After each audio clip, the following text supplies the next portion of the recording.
서울 변두리의 작은 아파트 단지. 오후 6시가 넘으면 복도마다 저녁 냄새가 배어 나옵니다. 김치찌개, 된장국, 고등어구이. 누군가의 집에서는 아이들 웃음소리가, 또 어디선가는 텔레비전 뉴스 소리가 새어 나옵니다. 천사 103호. 김미숙 57세은 싱크대 앞에 서서 물을 썰고 있습니다. 도마 위로 칼날이 규칙적으로 내려앉습니다. 문은 얇고 고르게 썰렸습니다. 그녀는 언제나 그랬듯 정성스럽게 조용히 저녁을 준비합니다. 어머니, 오늘은 제가 할게요. 현관문이 열리며 딸 지은이가 들어섭니다. 직장에서 돌아온 모양입니다. 코트를 벗으며 부엌 쪽을 힐끗 봅니다. 괜찮아. 거의 다 됐어. 미숙은 웃으며 대답합니다. 지은이는 더 이상 말하지 않고 안방으로 들어갑니다. 문이 닫힙니다. 미숙은 냄비 뚜껑을 엽니다. 김치찌개가 부글부글 끓고 있습니다. 그녀는 국자로 간을 봅니다. 조금 싱거운 것 같아 소금을 한 꼬집 더 넣습니다. 사위 준호가 짜게 먹는 것을 싫어한다는 걸 알고 있습니다. 전주에서 서울로 올라온 지 석 달째입니다. 남편이 세상을 떠난 뒤 미숙은 혼자 살았습니다. 작은 아파트였지만 관리비와 생활비가 부담스러웠습니다. 딸이 전화를 걸어왔습니다. 엄마, 우리 집으로 오세요. 혼자 계시지 마시고요. 미숙은 고민했습니다. 하지만 지은의 목소리에는 진심이 담겨 있었습니다. 그래서 짐을 꾸렸습니다. 옷가지 몇 벌, 남편의 사진, 그리고 어머니가 남긴 낡은 일기장 하나. 작은 캐리어에 다 들어갔습니다. 서울에 도착한 날, 준호는 현관 앞에 서 있었습니다. 어서 오세요. 그는 짐을 들어주었습니다. 하지만 그의 표정은 딱딱했습니다. 웃지 않았습니다. 미숙은 그것을 알아챘지만 아무 말 하지 않았습니다. 작은 방 하나가 그녀에게 주어졌습니다. 창문은 북쪽을 향해 있었습니다. 햇빛이 잘 들지 않았습니다. 하지만 미숙은 감사했습니다. 고마워, 지은아. 배 끼치지 않을게. 지은이는 엄마의 손을 잡았습니다. 무슨 말씀을 그렇게 하세요? 그날부터 미숙은 집안일을 도맡았습니다. 아침 일찍 일어나 밥을 짓고 빨래를 개고 화장실을 닦았습니다. 소리 내지 않으려고 애썼습니다. 준호가 아침잠이 많다는 것을 알았기 때문입니다. 발소리도 최대한 죽였습니다. 하지만 준호의 눈빛은 날이 갈수록 차가워졌습니다. 저녁 식탁에서 그는 자주 한숨을 쉬었습니다. 요즘 월급으로는 빠듯해. 지은이가 대답했습니다. 다음 달부터 보너스 나올 거예요. 준호는 미숙 쪽을 힐끗 보았습니다. 말은 하지 않았습니다. 하지만 그 눈빛이 말했습니다. 한 사람이 더 있다는 것. 오늘 저녁도 그렇습니다. 밥상이 차려지고 세 사람이 둘러앉습니다. 미숙은 준호의 공기에 밥을 더 담아줍니다. 많이 드세요. 준호는 젓가락을 듭니다. 하지만 몇 숟가락 뜨더니 젓가락을 내려놓습니다. 저 말씀 좀 드려도 될까요? 준호의 목소리가 식탁을 가릅니다. 지은이가 고개를 듭니다. 미숙도 젓가락을 멈춥니다. 솔직히 말씀드리겠습니다. 우리 집은 여유가 없습니다. 준호는 미숙을 똑바로 봅니다. 한 사람을 더 부양할 형편이 안 됩니다. 어머니께서 이해해 주셨으면 합니다. 공기가 얼어붙습니다. 김치찌개에서 올라오던 김이 천천히 식어갑니다. 미숙은 딸을 봅니다. 지은아, 뭐라고 말해줘.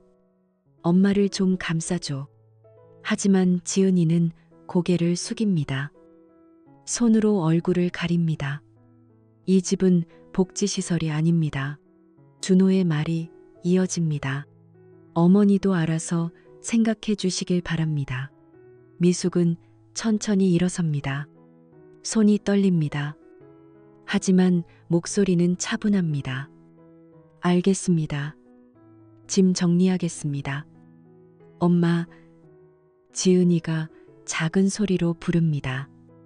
하지만 그게 전부입니다.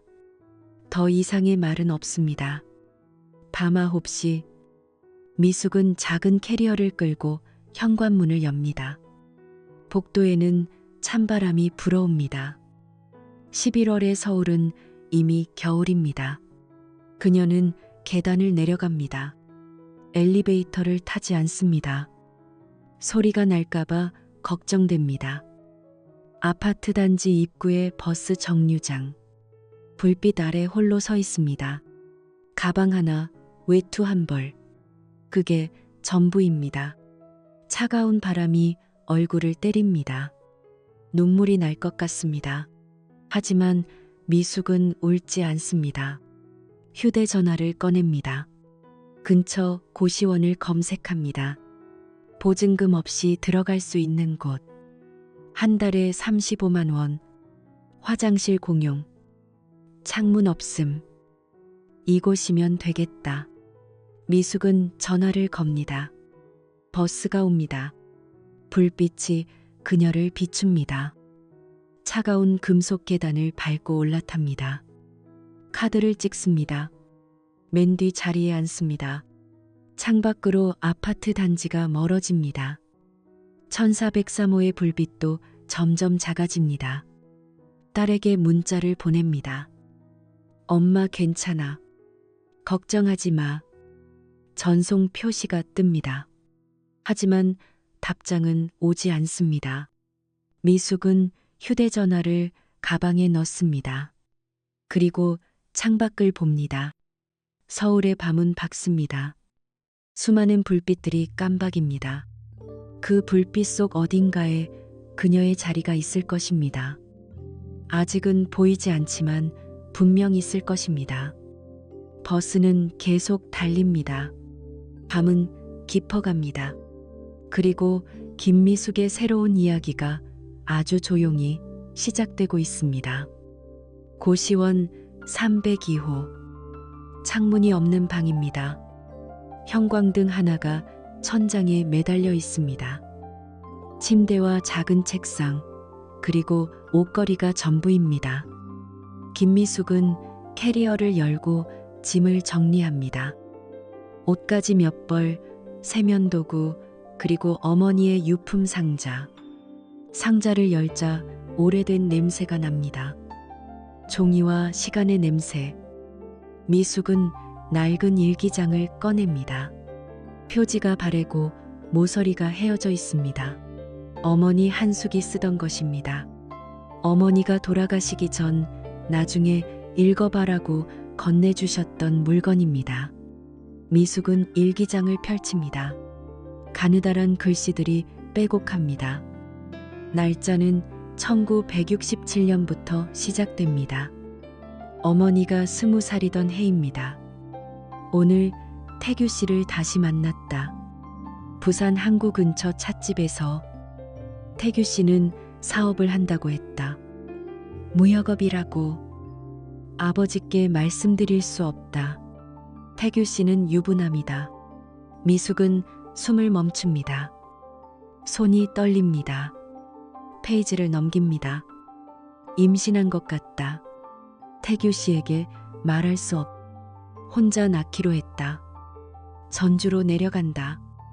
딸을 낳았다. 이름을 미숙이라고 지었다. 일기장이 손에서 미끄러집니다. 바닥에 떨어집니다. 미숙은 그대로 앉아 있습니다. 심장이 빠르게 뜁니다. 다음 날 아침, 미숙은 일기장 뒷부분을 다시 읽습니다. 1995년의 기록입니다. 태규 씨가 편지를 보내왔다. 건강이 안 좋다고. 미숙이에게 뭔가 남겨주고 싶다고. 이동원 변호사를 통하기로 했다. 법적으로 정리하겠다고. 내가 죽거든 미숙이에게 이 일기장을 줘라. 변호사 연락처도 함께. 미숙은 상자를 뒤집니다. 명함 한 장이 떨어집니다. 법무법인 정석 이동원 변호사. 주소는 서울 중구입니다. 전화번호가 적혀 있습니다. 휴대전화를 듭니다. 번호를 누릅니다. 신호음이 울립니다. 여보세요. 법무법인 정석입니다. 저 이동원 변호사님과 통화할 수 있을까요? 어떤 용건이신가요? 제 이름은 김미숙입니다. 어머니 한숙과 관련된 일입니다. 잠시 침묵이 흐릅니다. 잠시만 기다려 주십시오. 몇 초 뒤 나이 든 남자의 목소리가 들립니다. 김미숙 씨 맞으십니까? 네, 맞습니다. 한숙 여사님의 따님이시군요. 오래 기다렸습니다. 언제 사무실로 오실 수 있으십니까? 중구의 오래된 건물 3층. 나무 패널로 된 복도를 지나 법무법인 정석에 도착합니다. 문을 열자 나무 향과 오래된 책 냄새가 납니다. 이동원 변호사는 70대 후반으로 보입니다. 흰 머리, 두꺼운 안경, 정갈한 양복. 앉으십시오. 그가 소파를 가리킵니다. 미숙은 조심스럽게 앉습니다. 어머니께서 돌아가신 지 얼마나 되셨습니까? 작년입니다. 그렇군요. 이동원은 고개를 끄덕입니다. 한숙 여사님은 훌륭한 분이셨습니다. 혼자 딸을 키우시면서도 품위를 잃지 않으셨죠. 미숙은 아무 말도 하지 못합니다. 신태규 씨에 대해 들으셨습니까? 변호사가 묻습니다. 일기장에서 읽었습니다. 그분은 부산에서 무역업을 하셨습니다. 1998년에 돌아가셨습니다. 법적으로는 다른 가족이 있었지만 양심적인 분이셨습니다. 돌아가시기 전 신탁을 설정하셨죠. 신탁이요? 따님께 재산 일부를 남기고 싶어 하셨습니다. 하지만 법적 분쟁을 피하고 싶어 하셨고요. 그래서 저를 통해 신탁 구조를 만드셨습니다. 조건은 단 하나. 한숙 여사님이 돌아가신 뒤 따님께 전달한다는 것. 이동원은 서랍에서 두꺼운 파일을 꺼냅니다. 이것이 귀하의 것입니다. 파일을 열자 서류들이 가득합니다. 통장 사본, 주식 명세서, 부동산 등기부등본. 총액은 대략 30억 원 정도 됩니다. 변호사가 말합니다. 신태규 씨께서 운영하시던 부동산 2채와 주식, 그리고 예금입니다. 모두 합법적으로 정리되어 있습니다. 미숙은 말을 잃습니다. 30억. 그 숫자가 현실처럼 느껴지지 않습니다. 서명만 하시면 됩니다. 모든 절차는 저희가 진행하겠습니다. 고시원으로 돌아오는 길. 미숙은 버스 뒷좌석에 앉아 창밖을 봅니다. 서류 뭉치를 가슴에 안고 있습니다. 머릿속이 복잡합니다. 나는 누구였을까? 그저 부담스러운 사람. 한 입 더 먹는 사람. 하지만 이제는 다릅니다. 그녀에게는 선택권이 생겼습니다. 누군가에게 의지하지 않아도 되는 힘.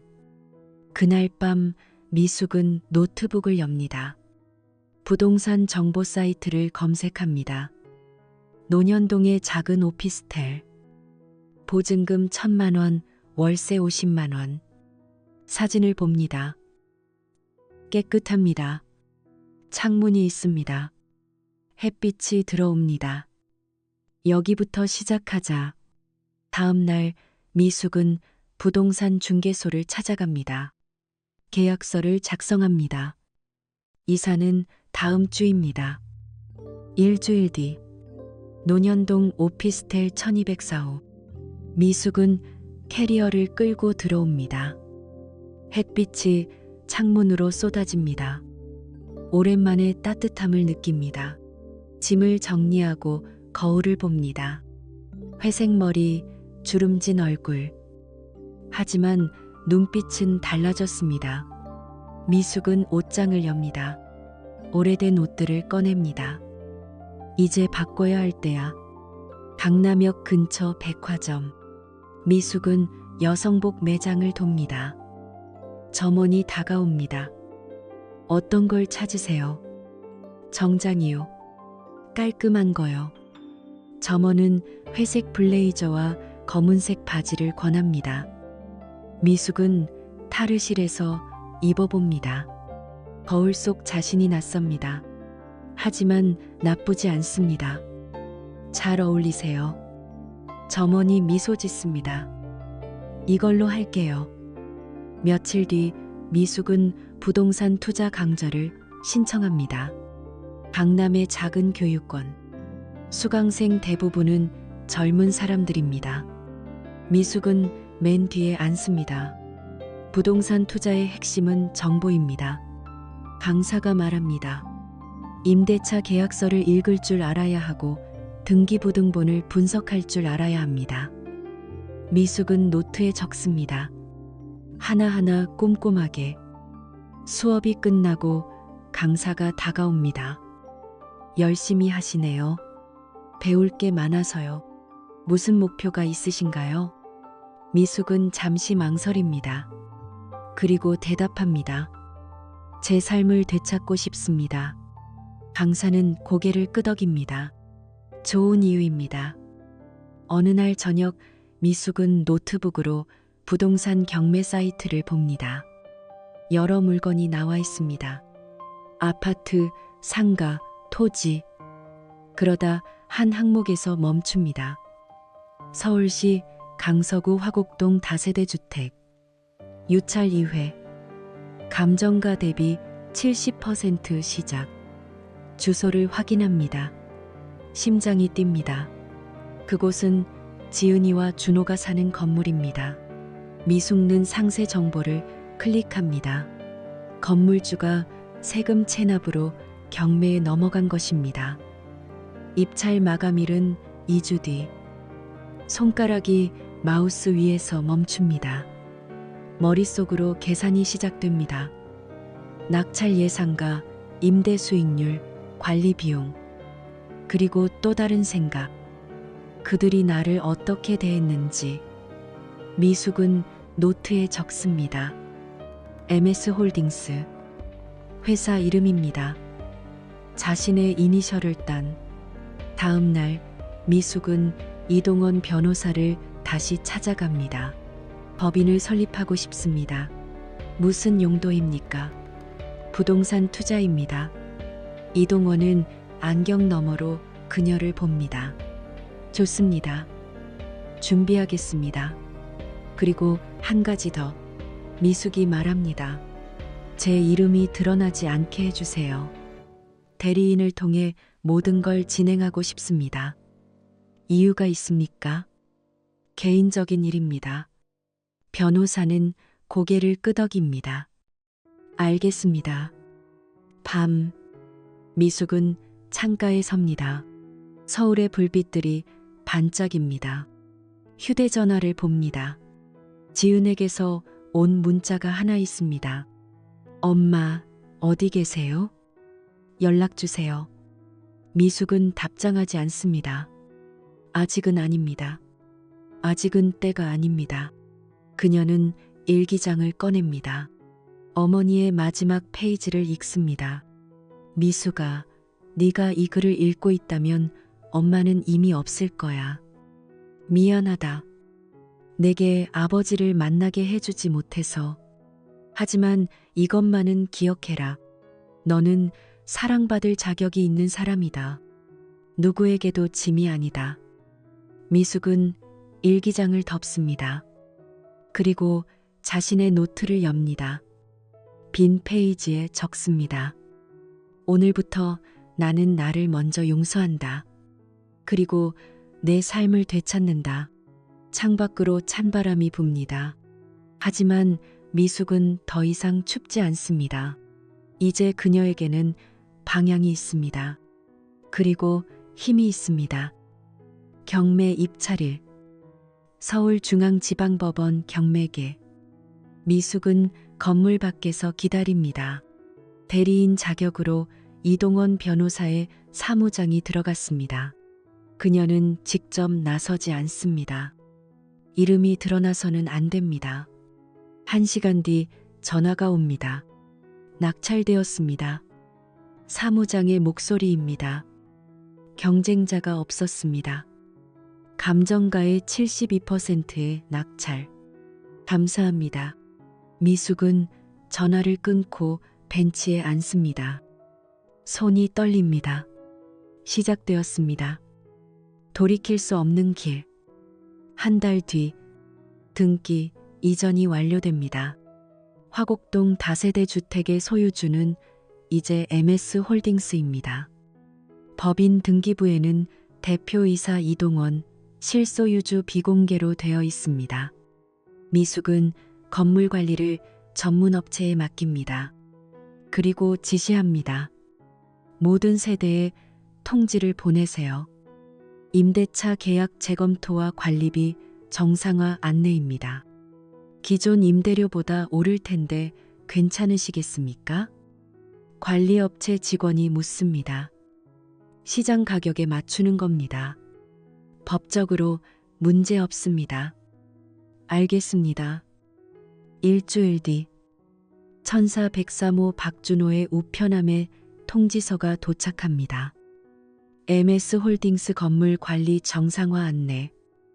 기존 월세 50만 원에서 150만 원으로 조정. 밀린 관리비 30만 원 청구. 동의서 제출 기한은 한 달. 준호는 통지서를 구겨집니다. 이게 뭐야?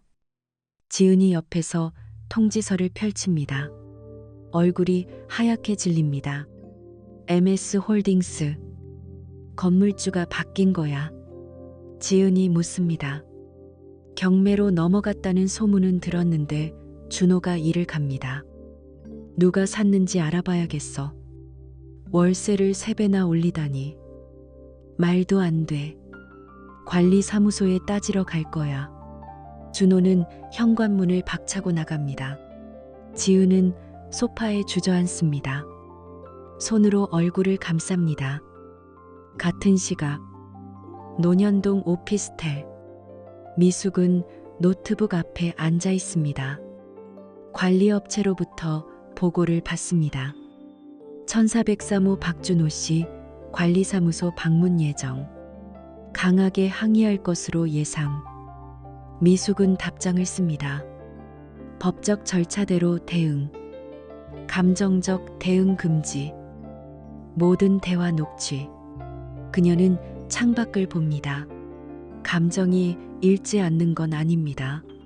하지만 멈출 수 없습니다. 이것은 복수가 아닙니다. 규칙입니다. 준호가 만든 규칙. 이 집은 복지시설이 아니다. 그렇다면 이것도 복지가 아닙니다. 시장입니다. 건물관리사무소.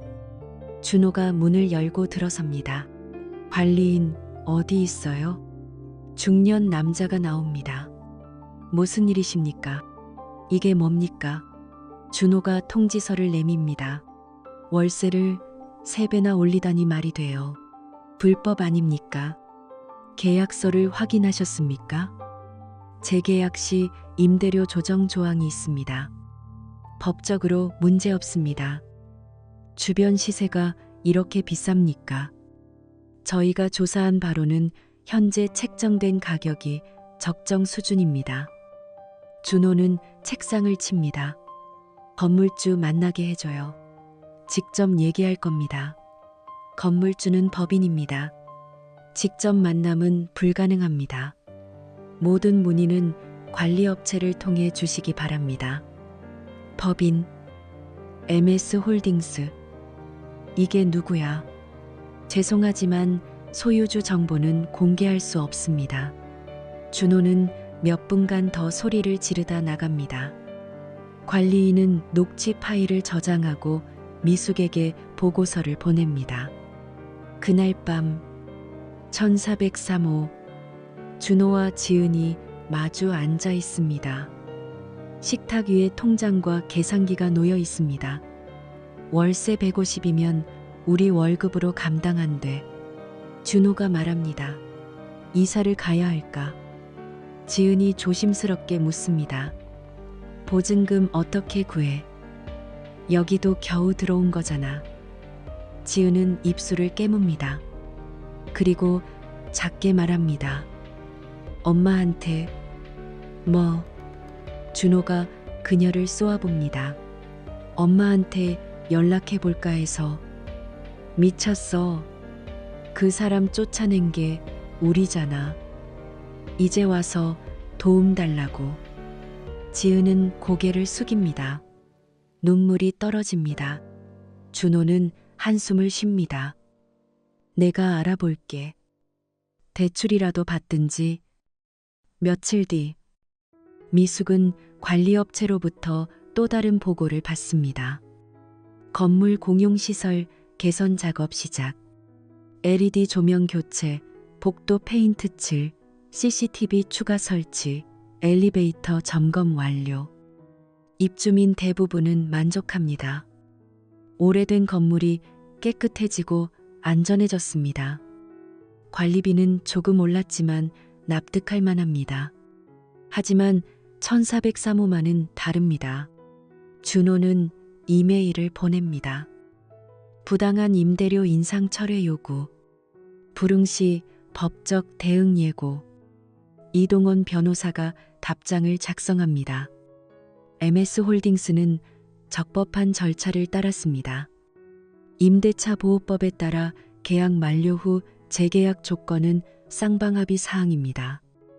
동의하지 않으실 경우 계약 종료 후 이주하시면 됩니다. 냉정하고 명확한 문장들. 감정이 개입할 여지가 없습니다. 어느 토요일 오후 지은은 엄마에게 전화를 겁니다. 신호음이 울립니다. 한참 만에 미숙이 받습니다. 여보세요. 엄마, 나야. 지은의 목소리가 떨립니다. 침묵이 흐릅니다. 엄마, 어디 계세요? 연락이 안 돼서. 잘 지내고 있어. 엄마, 나 만날 수 있을까? 지은이 울먹입니다. 미안해. 그때 아무 말도 못해서. 나 정말 미안해. 미숙은 입술을 깨뭅니다. 말하고 싶습니다. 하지만 아직입니다. 지은은 아직 모릅니다. 자신이 무엇을 선택했는지, 침묵이 얼마나 아픈지. 지금은 안 돼. 시간이 필요해. 엄마, 지은아, 너 스스로 생각해봐. 네가 정말 미안하다면 왜 그런지. 그리고 앞으로 어떻게 할 건지. 미숙은 전화를 끊습니다. 손이 떨립니다. 가슴이 아픕니다. 하지만 이것이 방법입니다. 지은이 스스로 깨달아야 합니다. 2주 뒤 건물에서 입주민 회의가 열립니다. 안건은 공용시설 추가 개선 계획 안내. 준호도 참석합니다. 지은은 집에 남았습니다. 회의실에 사람들이 모입니다. 20명 남짓. 관리인이 앞에 섭니다. 오늘 안건은 옥상 방수 공사와 주차장 재포장입니다. MS홀딩스 측에서 전액 부담합니다. 건물주가 좋은 분이네요. 한 입주민이 말합니다. 그런데 건물주가 누구예요? 다른 사람이 묻습니다. 법인이라 직접 나오지 않으십니다. 하지만 오늘 대리인이 참석하셨습니다. 관리인이 뒤를 가리킵니다. 문이 열립니다. 미숙이 들어섭니다. 회색 블레이저, 단정한 머리, 차분한 표정. 사람들이 고개를 돌립니다. 준호의 눈이 커집니다. 입이 벌어집니다. 저 사람 미숙은 앞으로 걸어갑니다. 준호를 스쳐 지나갑니다. 눈길 한번 주지 않습니다. 안녕하십니까? 미숙이 입주민들에게 고개 숙입니다. MS홀딩스를 대신해 인사드립니다. 건물이 더 안전하고 쾌적해지도록 최선을 다하겠습니다. 준호는 자리에서 벌떡 일어섭니다. 잠깐만요. 모두가 그를 봅니다. 당신이 건물주예요. 준호가 미숙을 가리킵니다. 손가락이 떨립니다. 미숙은 천천히 그를 봅니다. 표정은 변하지 않습니다. 저는 대리인일 뿐입니다. 하지만 질문이 있으시면 답변 드리겠습니다. 장난하는 거예요. 이게 복수예요. 복수라는 단어는 적절하지 않습니다. 미숙의 목소리는 차분합니다. 저는 합법적으로 건물을 인수했고 시장 가격에 맞춰 운영하고 있습니다. 모든 입주민께 동일한 기준을 적용합니다. 말도 안 돼. 준호가 소리칩니다. 우릴 괴롭히려고 일부러. 괴롭힌다는 건 감정적 표현입니다. 미숙이 끊습니다. 저는 사업을 하고 있습니다. 준호 씨 댁도 다른 집과 똑같이 대우받고 있습니다. 다른 입주민들이 수군거립니다. 준호는 얼굴이 붉어집니다. 당신 기억 안 나요. 우리가 뭐라고? 기억합니다. 미숙이 말합니다. 하지만 그것과 이것은 별개입니다. 저는 제 삶을 살고 있습니다. 준호 씨도 선택하시면 됩니다. 계약을 갱신하든지 다른 곳으로 이사하시든지. 준호는 말을 잇지 못합니다. 미숙은 다시 입주민들을 봅니다. 다른 질문 있으십니까? 아무도 손을 들지 않습니다. 회의가 끝나고 사람들이 빠져나갑니다. 준호는 자리에 그대로 앉아 있습니다. 손으로 얼굴을 감쌉니다. 밤, 미숙은 오피스텔로 돌아옵니다. 문을 닫고 소파에 앉습니다. 손이 떨립니다. 심장이 빠르게 뜁니다. 준호의 얼굴이 떠오릅니다. 충격, 분노, 당혹감. 그 모든 것이 뒤섞인 표정. 미숙은 눈을 감습니다. 가슴이 아픕니다. 하지만 동시에 후련합니다. 휴대전화가 울립니다. 지은입니다. 받지 않습니다. 몇 번 더 울립니다. 그리고 문자가 옵니다. 엄마, 준호한테 들었어. 엄마가 건물을. 엄마, 제발 나 좀 만나줘. 얘기하자. 제발.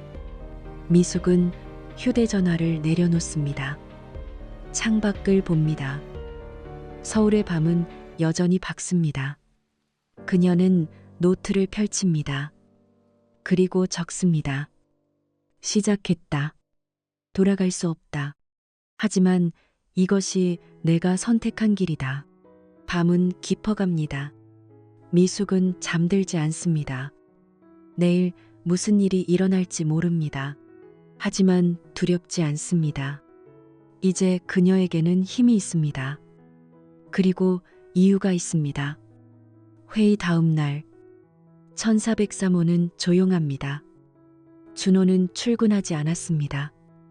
소파에 앉아 멍하니 창밖을 봅니다. 지은은 부엌에서 커피를 끓입니다. 손이 떨려 컵을 떨어뜨릴 뻔합니다. 준호야, 아침 먹어야지. 식욕 없어. 지은은 식탁에 앉습니다. 한참을 망설이다 입을 엽니다. 엄마한테 연락했어. 만나고 싶다고. 준호가 그녀를 봅니다. 뭐라고 하던가. 아직 답이 없어. 당연하지. 준호가 비웃습니다. 우릴 이렇게 만들어 놓고 왜 만나겠어. 준호야, 지은의 목소리가 떨립니다. 우리가 잘못한 거 아닐까. 뭐, 그때 엄마를 내보낸 거. 내가 아무 말도 안 한 거. 준호는 일어섭니다. 지금 그게 중요해. 우리 당장 쫓겨날 판인데. 그래도 지은이 눈물을 흘립니다. 우리가 먼저 상처를 줬잖아. 엄마는 그냥 똑같이 돌려준 거야. 준호는 말을 잇지 못합니다.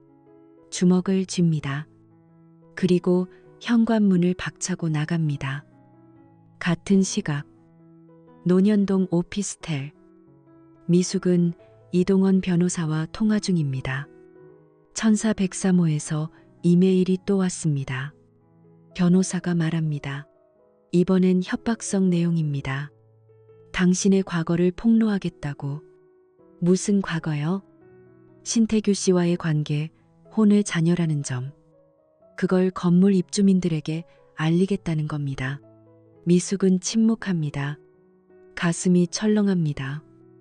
걱정하지 마십시오. 변호사가 덧붙입니다.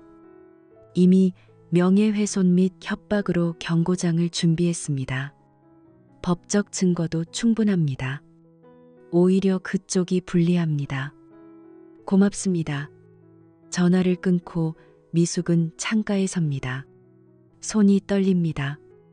과거가 드러나는 것이 두렵지 않은 건 아닙니다.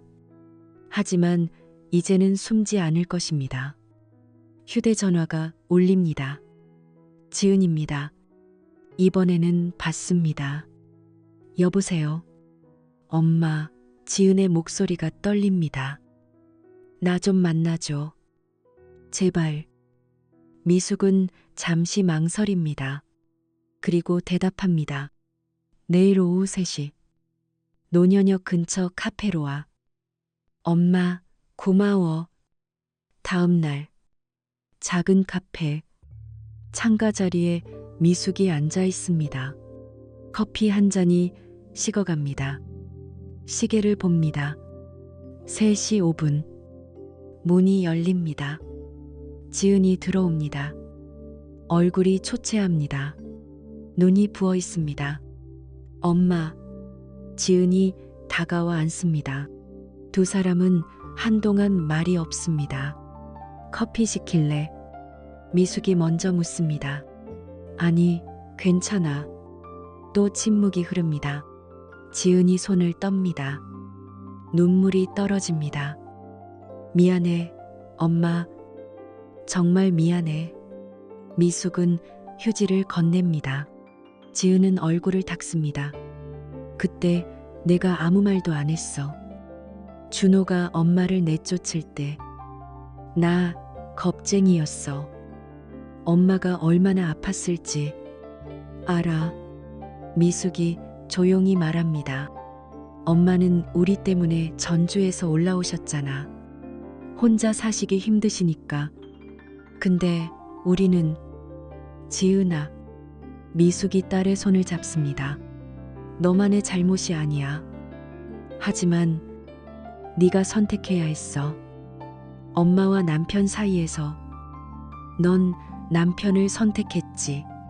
그게 잘못은 아니야. 다만 그 선택이 어떤 의미인지 몰랐던 거지. 지은은 울음을 터뜨립니다.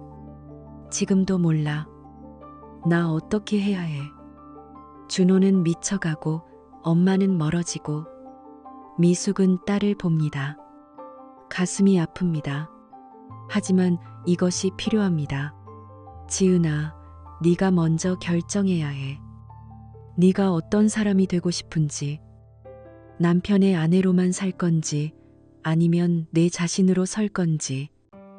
나 모르겠어. 그럼 지금부터 생각해봐. 천천히. 미숙은 가방에서 명함을 꺼냅니다. 여기 상담센터야. 내가 후원하는 곳이야. 여성들을 돕는 곳이지. 거기 가서 상담받아봐. 내 마음을 정리하는데 도움이 될 거야. 지은이 명함을 받습니다. 한숙재단 가족상담센터. 엄마가 이런 일을 하고 계셨어. 응. 최근에 시작했어. 지은은 엄마를 봅니다. 낯설지만 동시에 존경스럽습니다. 엄마, 건물은 정말 우릴 괴롭히려고 산 거야. 미숙은 고개를 젓습니다. 아니야. 그냥 기회가 왔고 투자했어. 물론 너희가 거기 산다는 걸 알고 있었지.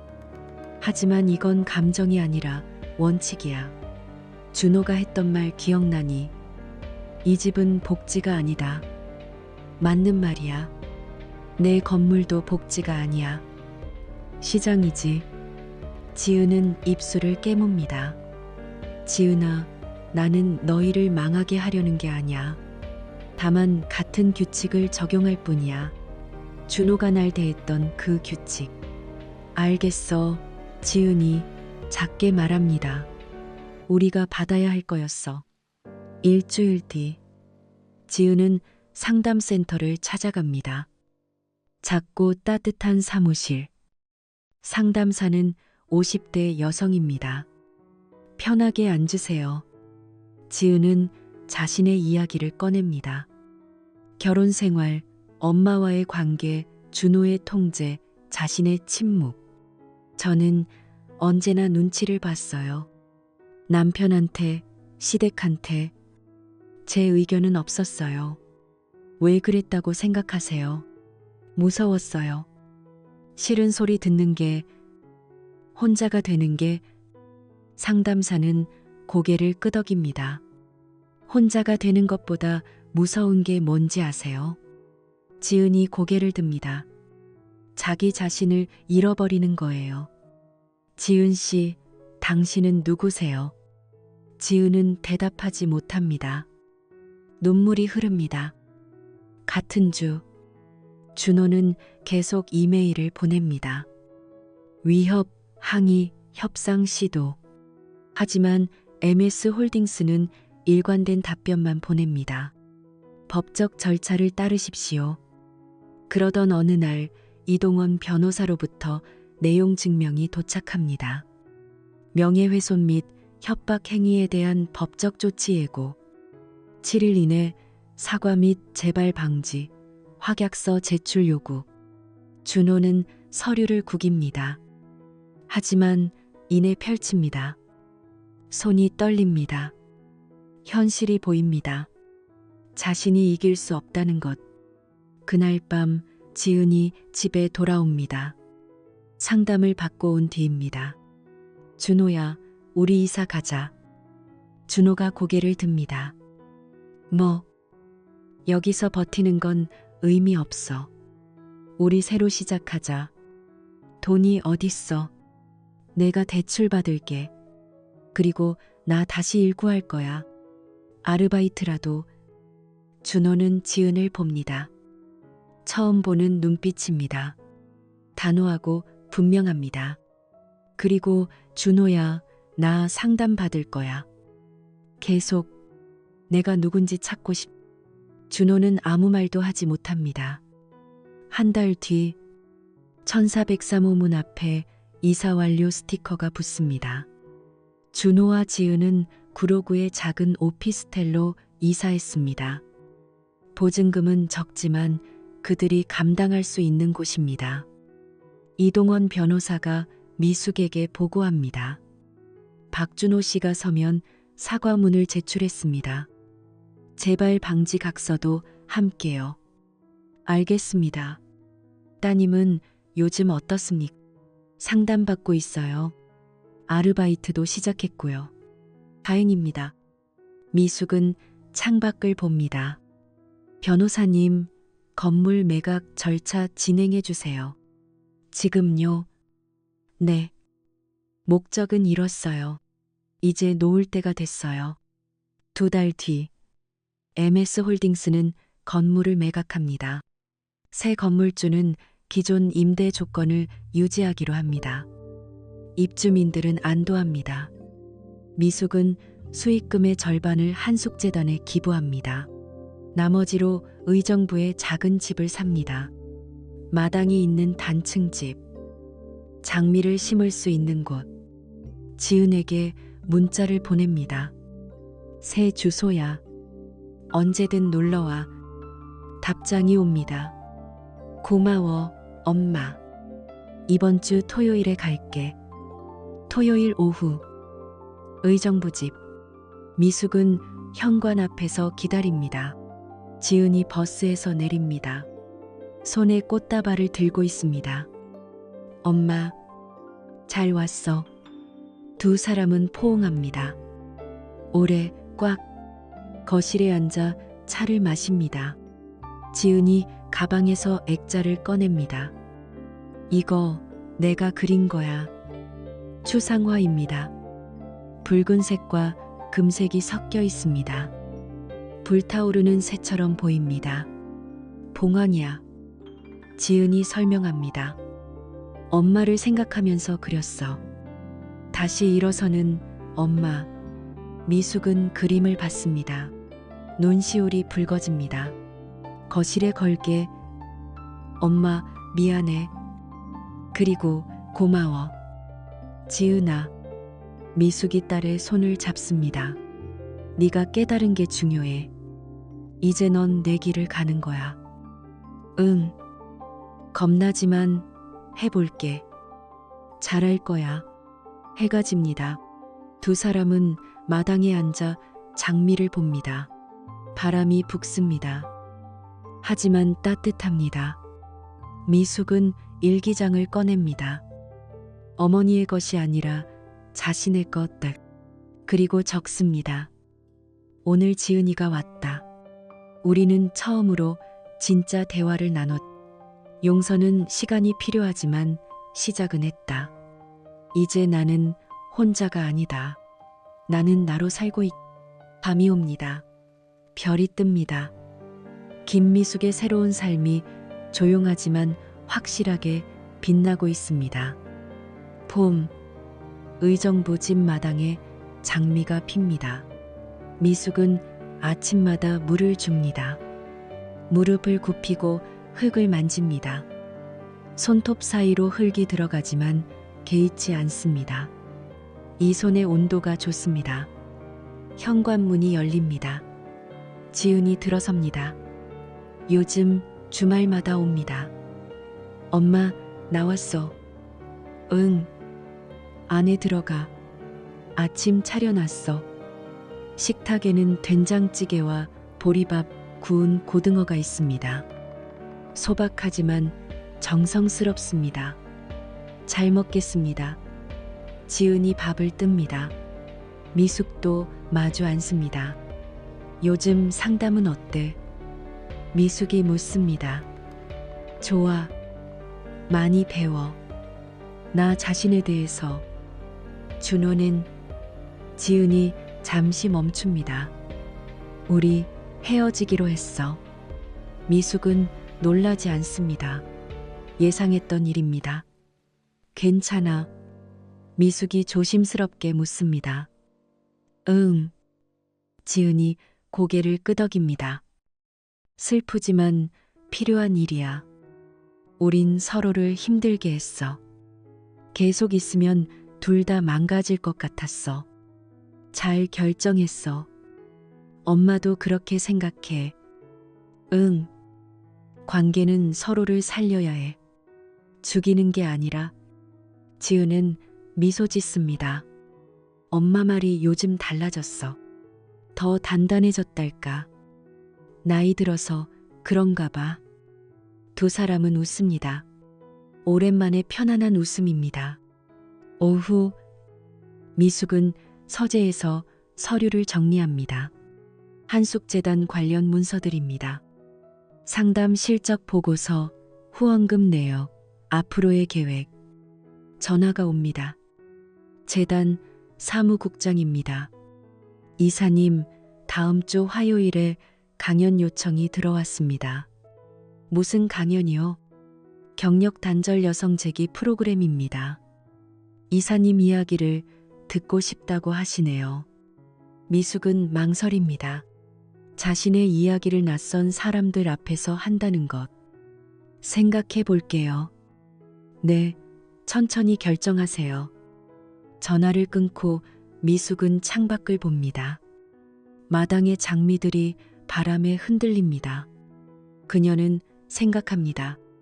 내 이야기가 누군가에게 도움이 될까? 그날 저녁 지은과 산책을 나갑니다. 동네 공원을 천천히 걷습니다. 엄마, 강연 제안 받았다며. 어떻게 알았어? 사무국장님이 말씀하셨어. 엄마, 해봐. 엄마 이야기는 힘이 있어. 나 같은 사람이 뭘 말하겠니? 엄마 같은 사람이어서 의미가 있는 거야. 지은이 엄마 팔을 잡습니다. 엄마는 바닥에서 일어섰잖아. 혼자 힘으로. 그게 얼마나 대단한지 몰라. 미숙은 딸을 봅니다.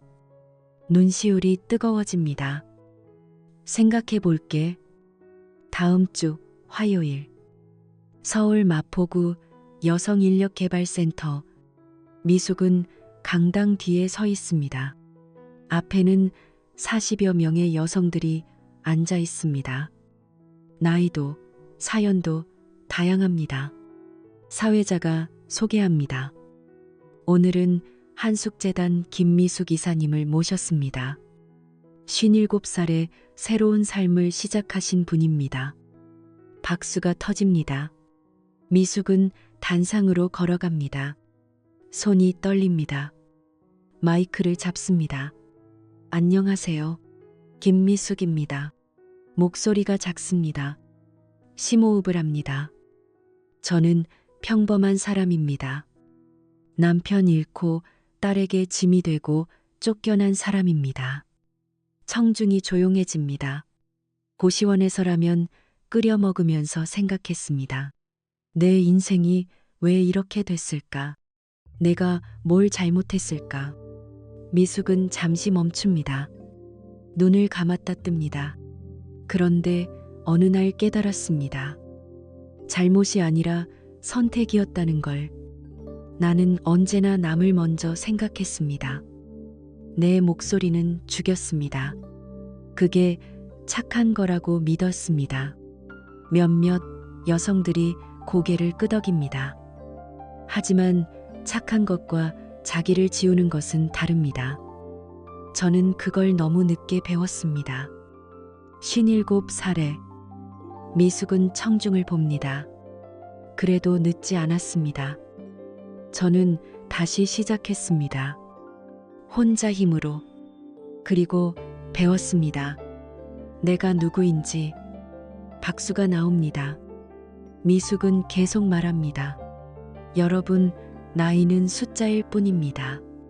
중요한 건 의지입니다. 그리고 자신을 용서하는 것입니다. 저는 저를 먼저 용서했습니다. 그래야 앞으로 갈 수 있었습니다. 강연이 끝나고 여성 하나가 다가옵니다. 50대로 보입니다. 눈가가 젖어 있습니다. 저도 비슷해요. 남편한테 맞고 살았어요. 이제 헤어졌는데 갈 곳이 없어요. 미숙은 그녀의 손을 잡습니다. 재단으로 오세요. 도와드릴게요. 여성은 울음을 터뜨립니다. 미숙은 그녀를 안아줍니다. 한 달 뒤, 지은은 홍대에서 작은 전시회를 엽니다. 아크릴화 12점. 제목은 다시 피어남. 미숙은 개막일에 찾아갑니다. 갤러리는 작지만 따뜻합니다. 그림들이 벽에 걸려 있습니다. 모두 다시 일어서는 이미지들입니다. 새, 나무, 여인. 지은이 엄마에게 다가옵니다. 어때? 아름다워. 다 엄마 덕분이야. 아니야. 내 힘이야. 관람객들이 그림을 봅니다. 누군가 작품을 구매하겠다고 말합니다. 지은은 기쁨에 겨워 엄마를 끌어안습니다. 엄마, 나 해냈어. 응. 넌 잘하고 있어. 여름. 의정부 집 마당에서 작은 모임이 열립니다. 한숙재단에서 상담받은 여성 5명이 왔습니다. 미숙이 초대했습니다. 테이블에는 수박과 보리차가 놓여 있습니다. 여성들은 돗자리에 앉아 이야기를 나눕니다. 이사님 덕분에 저 일자리 구했어요. 저는 아이들 양육권 찾았어요. 저는 새로 공부 시작했어요. 사회복지사 자격증 딸 거예요. 미숙은 그들의 이야기를 들으며 웃습니다. 가슴이 따뜻해집니다. 이것이 힘의 진짜 의미구나. 누군가를 짓누르는 게 아니라 일으켜 세우는 것. 해가 집니다. 여성들이 돌아갑니다. 미숙과 지은만 남습니다. 엄마, 행복해. 지은이 묻습니다. 미숙은 고개를 끄덕입니다. 응. 오랜만에. 나도.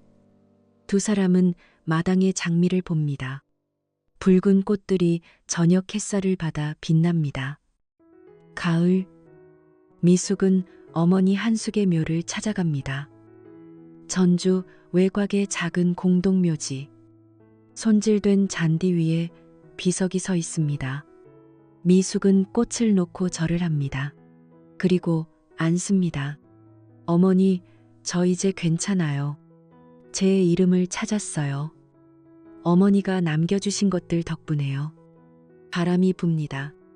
나무잎이 떨어집니다. 어머니가 혼자 저를 키우시면서 얼마나 힘드셨을지 이제 알 것 같아요. 그래도 저를 사랑해 주셨죠. 고마워요. 미숙은 일기장을 꺼냅니다. 어머니의 것. 마지막 페이지를 펼칩니다. 어머니가 쓰신 대로 살게요. 누구에게도 짐이 되지 않으면서 동시에 제 자리를 지키면서. 묘지를 나서며 미숙은 뒤를 돌아봅니다. 비석이 작아집니다. 하지만 마음은 가볍습니다. 겨울, 의정부 집에 첫눈이 내립니다. 미숙은 거실에서 책을 읽습니다. 창밖으로 하얀 세상이 펼쳐집니다. 현관 벨이 울립니다. 문을 열자 지은이 서 있습니다. 두 손에 쇼핑백을 들고 있습니다. 엄마, 김장 도우러 왔어. 어머, 고마워. 두 사람은 부엌에서 배추를 다듬습니다. 물에 씻고 소금에 절이고 양념을 버무립니다. 손이 시리지만 즐겁습니다. 엄마, 나 새 직장 구했어. 지은이 말합니다. 정말? 어디? 미술치료센터. 아이들 가르치는 거야. 월급은 적지만 보람 있을 것 같아. 잘 됐다. 네가 좋아하는 일이잖아. 응. 엄마처럼 나도 내 길 찾은 것 같아. 미숙은 딸의 손을 잡습니다. 지은아, 고마워. 뭐가? 다시 내 곁에 와줘서, 그리고 네 자신을 찾아줘서. 지은은 눈물을 흘립니다. 엄마야말로 고마워. 나를 포기하지 않아줘서. 두 사람은 포옹합니다. 창밖으로 눈이 계속 내립니다. 세상이 하얗게 덮입니다. 새로운 시작처럼. 그날 밤 미숙은 일기장을 펼칩니다. 새로운 페이지에 적습니다. 오늘 지은이와 김장을 했다. 옛날처럼 자연스러웠다. 우리는 다시 모녀가 되었. 아니, 처음으로 진짜 모녀가 되었. 한숙재단은 잘 운영되고 있다. 많은 여성들이 도움을 받고 있다. 나는 더 이상 누군가의 짐이 아니다. 나는 누군가의 희망이다. 57에 시작한 삶. 늦었다고 생각했지만 지금은 안다. 시작의 늦은 나이는 없다는 것을. 미숙은 펜을 놓습니다. 창밖을 봅니다. 눈 덮인 마당, 잠든 장미나무. 봄이 오면 다시 필 것입니다. 그녀는 미소 짓습니다. 조용하지만 확실한 미소. 김미숙은 이제 압니다. 힘은 소리 지르는 데 있지 않다는 것을. 누군가를 짓밟는 데 있지 않다는 것을. 진짜 힘은 일어서는 것, 그리고 남을 일으켜 세우는 것. 밤은 깊어갑니다. 눈은 계속 내립니다.